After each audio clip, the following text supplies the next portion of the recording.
Good evening, everyone. I'm Blair Miller, joined by my co-anchor Sean Gables, bringing you the latest on this breaking news story today. A school shooting at Apalachee High School here in Barrow County. Law enforcement is about to give an update on the 4 people who were shot here today. 4 of those people who died. We are learning more information also about the suspect, a 14-year-old Colt Gray. He has been arrested. He's expected to be charged as an adult. He was a student here. The press conference is about to start. Let's listen in. Today, I want to thank you for being patient with us today. I want to thank you for understanding that this is still an active crime scene. But from the minute that this tragic incident happened today, Governor Kemp has been with me and been talking to me and several times and has been on our side and law enforcement side, and I wanted to introduce him to make a few statements. Again, thank you for your patience, and at this time I'm going to introduce the governor, and then Director Hosey will take answers and questions after that. Well, thank you, Sheriff. I just want to thank you and your team for the incredible work that they've done. The response of our first responders today has been unreal. Superintendent LaDuff, Principal Leroy, who just did an incredible job with these kids. This hits home for us. Being from Athens, just down the road, Marty and I, having a daughter that taught first grade just a few years ago, this is everybody's worst nightmare. And I just want to offer my sincere condolences and our thoughts and prayers to the families that have lost loved ones, for those that are injured and continuing to fight through just a tragic time for really this whole community that's been affected by today's actions. And I just cannot thank the first responders enough. I cannot thank Director Hosey, Colonel Hitchens, Director Stallings at GMA, the whole state response. I want to thank Special Agent Farley and her team from the FBI that are embedded with us in the school as we speak, running down every single lead and other things that Director Hosey will mention tonight. You know, I represented Barrow County when I was in the state Senate 20 years ago. These are our neighbors, these are our friends, and this community is hurting today. And I would just ask all Georgians and all Americans to continue to keep these families, these educators, and these students in your thoughts and prayers. And we will provide every state resource that is needed from here until they're not, to support this community and support this team behind me. And with that, I'll turn it over to Director Hosey. Thank you, Governor. Real quick, we wanted to provide some additional updates from today's events, and I will mention too that this will be our last update for the evening, so I please hope you'll understand that. Let me start by saying that there's no evidence to report that any additional shooter was involved in this incident today.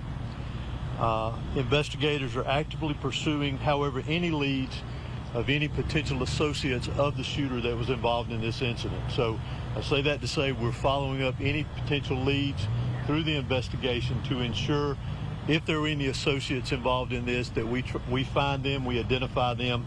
So that's part of, again, the ongoing investigation.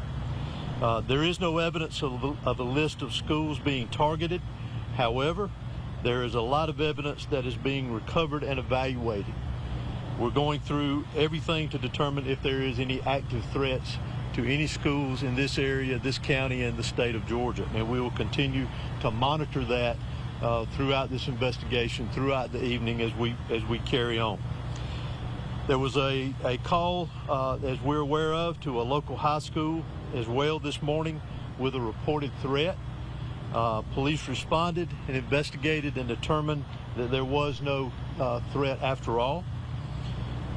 There's been reports that a Colton Gray, who is another student here at the school, was involved, or that Colton Gray was involved in this.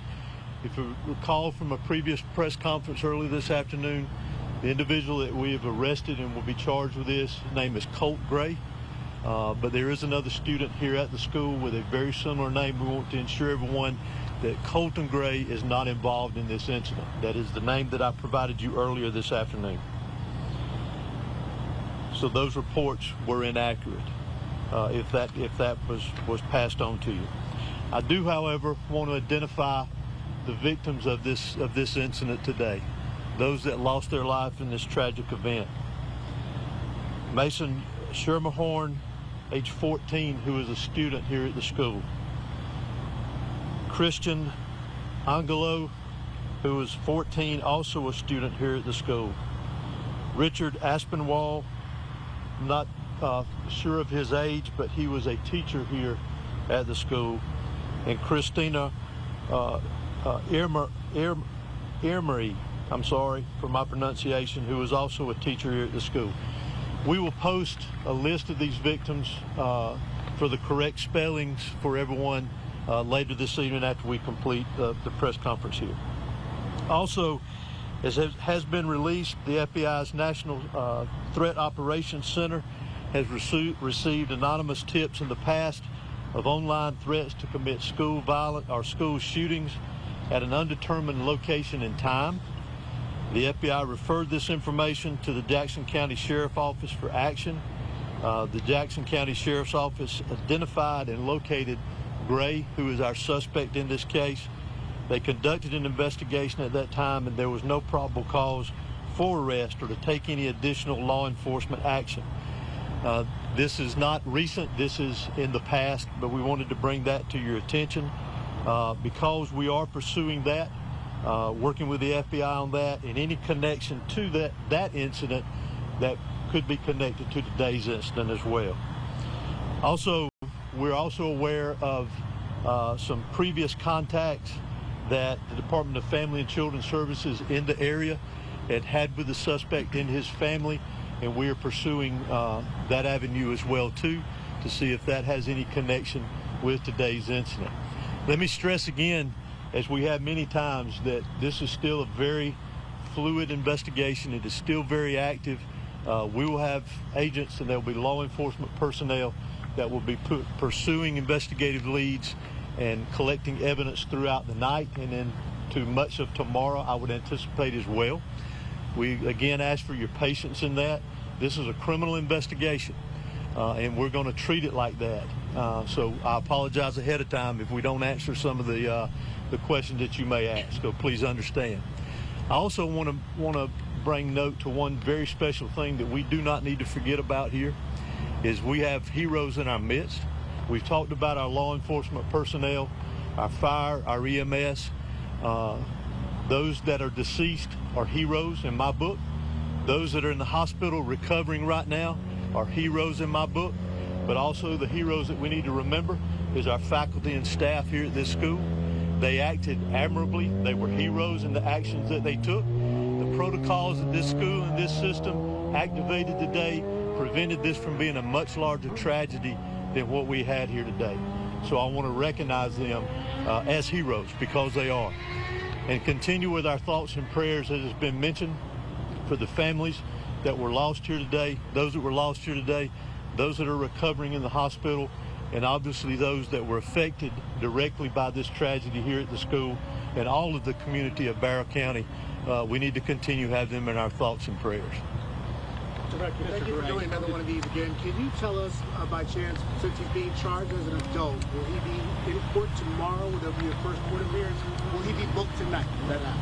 He will be booked tonight. I'm not sure of the court appearance, but it will be within a reasonable amount of time. Is there anything that you can share to us about the weapon that was used, by chance? The weapon that was used in this was an AR platform style weapon. So how did Mr. Gray get the gun into this?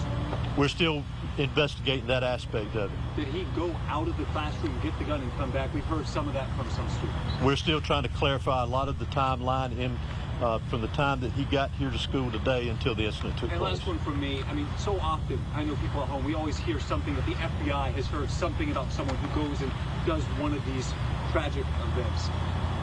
How can we stop this from happening? Because it feels like this happens every single time there's a school shooting that we heard that there was a prior threat or there's prior knowledge. When lives are at stake, how can we stop this from happening? Well, there's a variety of ways, in my personal opinion. Community involvement, what our school system is doing here to ensure that. Whether we'll be able to stop it completely one day or not, I don't know. Those are decisions that each individual is making on their own to do this. But again, I go back to what I said earlier about the heroes here that prevented things from being a lot worse today. But we've got to take action within our own communities, take care of each other, be aware of our surroundings and what's going on in our community. Dr. Hosey, the family last year, and they found hunting rifles at the family home. Was an AR platform weapon among those weapons that were in the home during that interview? Again, that's part of a lot of the things that we're trying to clarify within the investigation. Again, we're very early. As a parent situation, was it from a 911 call from a faculty or staff member or from a student? Can you just expand on that since they got here within minutes? Could you also expand on why it was a female faculty member walking around looking for the student minutes before he shot up the school? No. Can y'all clarify that? I'll let Director Hosey answer that question. Resource officer didn't approach him. Ma'am, let's get to this question right here, and then we'll come back. You asked how was they notified? Yeah, we discussed today, heard earlier, law enforcement here within several minutes. So we're just curious how the notification went through. Did 911 hear about it from a student, or was it a faculty that made that call alerting law enforcement? All of our teachers are armed with a form of an ID called Centegix. And Centegix alarms us and alerts the law enforcement office after buttons are pressed on an ID, and it alerts us that there is an active situation at the school for whatever reason, and that was pressed. And we've had that about a week now. And we've heard stories of students actually pulling other students while they're in the hallway, while all this chaos is happening, while shooting is going on. We've heard stories about students pulling their classmates into the classrooms to get them to secure, to get them to safety. What do you think that says about these young folks who are, very 13, 14, 15 years old, that they're looking out for one another like that? It's admirable. It's like Director Hosey said, we have heroes among us, and those students and teachers that did that today saved a lot of lives. This could have been way worse than what and again, the investigation is still trying to file through that information, but those kids are heroes and brave as well to do that when they hear an active shooter around them. Sure, so you talked about let me get this one question right here. Did you have something else, Van? No, it was me. Okay. I was asking, why did the school resource officer not go looking for this kid and approach him, and why they sent a female faculty member to the room, to the algebra room he was in with my daughter, looking for him, instead of the school resource officer, or why the school allowed this boy to come and go from the class all the time. He would go and sign up for the restroom pass, leave the class, and come back sometimes, and sometimes never come back. He has been wandering this school. With all due respect, ma'am, I think your information is incorrect, and our investigation is going to lead to what we have, and we will be glad to answer your questions once that's done. I guess victims are lying to me then. Possibly. Sheriff, what can you tell us about the SROs? You talked about a lot of heroes. You talked about how one of the SROs encountered the shooter. What can you tell us about them, who they are, how long they've been working here, and what they did today? Both of the SROs that are here at these high schools, at all of my high schools, I have two there. Both of the SROs, to include a third one, was here today, not for any other reason other than to help and assist today. They're the true heroes as well. They were actively looking.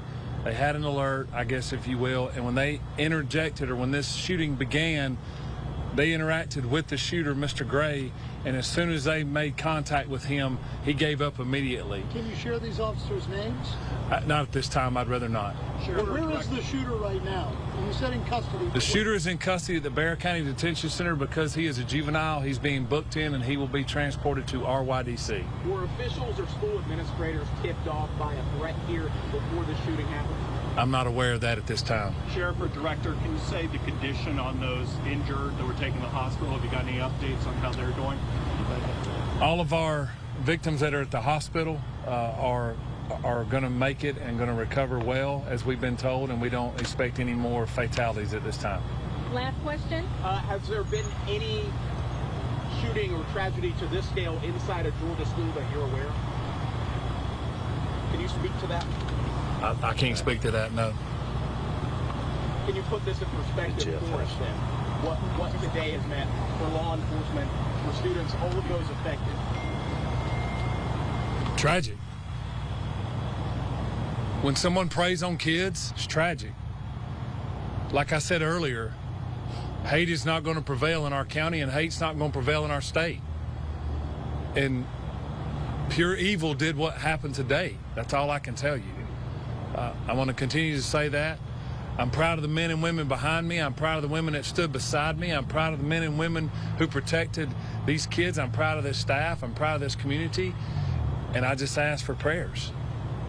Governor, Thank you. Is there any more your office can do to prevent shootings like this in schools? Well, look, we've done a tremendous amount on school safety, but today is not the day for politics or policy. Today is the day for an investigation to mourn these precious Georgians that we have lost, to thank the first responders that went, into the line of fire, the school staff,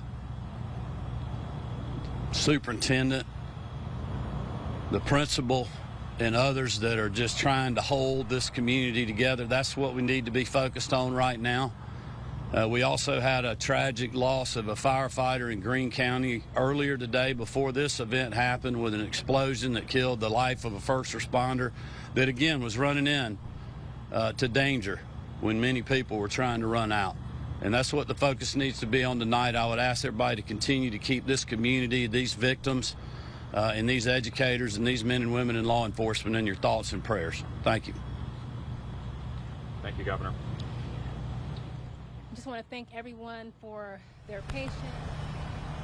You're listening to a press conference we're just hearing, along with Governor Brian Kemp, thanking the team, the emergency responders, the teachers, the school district, for their response, calling their fast action heroic, and that they did an incredible job making sure this did not become worse than what it could have been. And some of the new information that came out of this news conference was identifying those 4 victims who lost their lives tonight. Their names: Mason Termahorn, 14, Christian Angelo, 14, both students at Apalachee High School, and then 2 teachers, Richard Aspinwall and Christina Embry, those who lost their lives in this shooting here today. And some of the other things that we learned today from this press conference is that there was no evidence, according to the Georgia Bureau of Investigation, that there was any type of student that was targeted or any teacher who was targeted, and that this incident that happened with this Colt Gray, the 14-year-old suspected shooter, they say that it is in no connection whatsoever to an earlier phone call that was made to the district. They did not identify what time it was, but it was before the shooting. Said there was a call that was made pertaining to a threat. It was investigated by police and by the district and deemed to not be a threat. But hours later, 2 students were killed, 2 teachers. And we also got an update from the FBI earlier tonight. This was touched on in this news conference, but a lot of people out here at the scene talking about how the FBI in May of 2023 investigated this same suspect from today because of alleged online threats of a possible school shooting.